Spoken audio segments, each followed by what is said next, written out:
Life is not what you think. Everything moves in cycles. As we emerge from the dark phase of the Great Year, an age of flesh, reincarnation and death, the so-called Carbon Era, humanity rises into a radiant new epoch, the Silicon Era, an era of light, of warmth, of bliss, and love, where not only civilization is reborn, but consciousness itself. The great Egyptian year spans roughly 24,000 years, forming a vast binary cycle. Around the year zero, the sun in Sirius began drawing closer, signaling the dawn of a new cosmic day for our binary solar system and for life on Earth. In 2001, we crossed a threshold into the Silicon Era. On a grander scale, morning has broken. At the molecular level, life on Earth is now undergoing rapid transformation. A subtle but powerful catalyst in this transformation is the rising presence of silicates, silicon-based compounds drawn from the Earth's crust and absorbed into our bodies through the food we consume.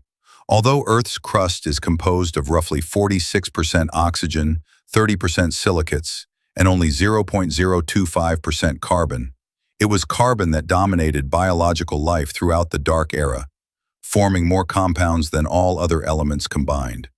Now imagine the transformation ahead as our bodies, and life itself, begin to integrate more silicon-based structures and other elemental forces drawn from the Earth. As humanity and the rest of the animal kingdom evolve toward a more paradisiacal state, Antarctica's vast freshwater reserves, holding about 65% of the planet's supply, will gradually melt, nourishing the Earth and revitalizing life on a planetary scale.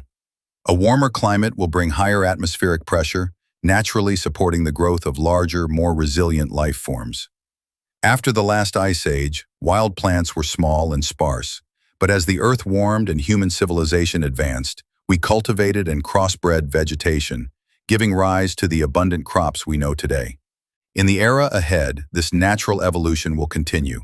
Plants will grow taller, roots will reach deeper, and the Earth's crust will shift, driven by intensified volcanic activity as we transition from planetary night into day.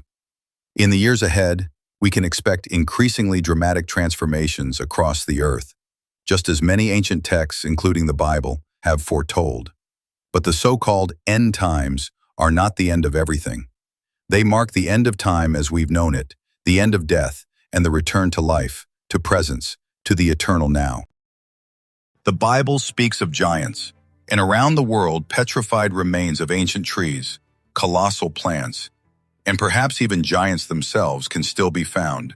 To see them, you need only open your eyes, look beyond the surface, look beyond the bounds of preconditioned belief.